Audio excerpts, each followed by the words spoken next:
ongeza idadi ya watu wa kuwasaidia. Watu wengi wanapoulizwa kwamba umemsaidia nani, mara nyingi huwa anaangalia familia yake. Akishaona ameshaisaidia familia yake, anaamini kwamba basi ameshamsaidia kila kitu.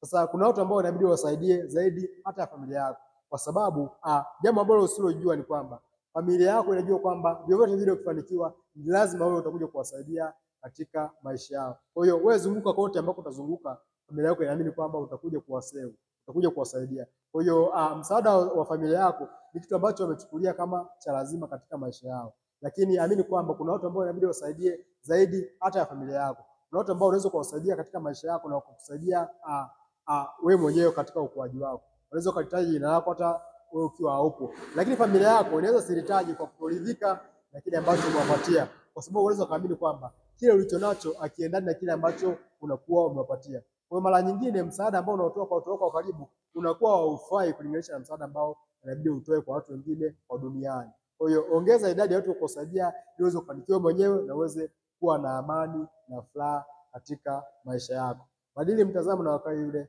uliyezaliwa kuwa.